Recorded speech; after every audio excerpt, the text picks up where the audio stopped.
ස්වර්ණවා හිතුවද කවදා හරි මගේ ගැන මේ රටේ චිත්‍රපටයක් හැදෙයි කියලා? නෑ, මම කියන්නේ චිත්‍රපටයක් හදන්න තරම් දෙයක් අපේ ජීවිතවල තිබුණා කියලා. මේක ඇත්තට මගේ ගැන හදන චිත්‍රපටයක් නෙමෙයි. මේක අපි දෙන්න ගැන හදන චිත්‍රපටයක්. මේක අපි ගොඩනගපු ලෝකෙ ගැන හදන චිත්‍රපටයක්. ඔයාද මෙතනට ඇවිල්ලා මේක දකින්නෙක් ගැන මට හරි සතුටුයි. හරි. එහෙනම් ඔයාලා වැඩේ දැන් පටන් ගන්න.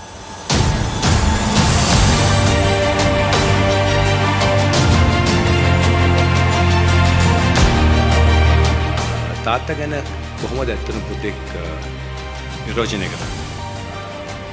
මට කියන්න තියෙන්නේ කොහොම පටන් ගන්න මොනවා ලියන්නද නැතමට වැටහෙන්නේ.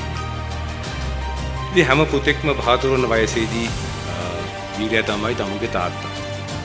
මගේ ලෝකේ එදා ඉඳන්ම වීරයා වෙලා හිටියේ මගේ තාත්තා.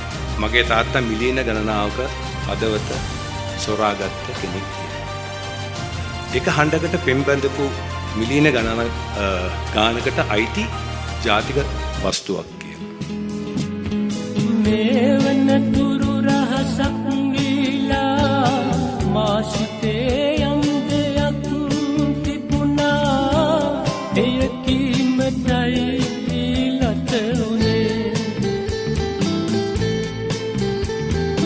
ඒ දාරෑ ගුවන් තොටුපලේදී මා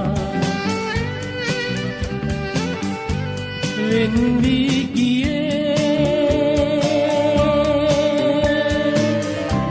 සිතකින් නොවේ ඒ දාරෑ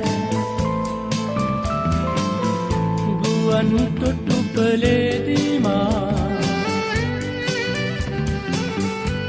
වෙන් වී ගියේ. සිතකින්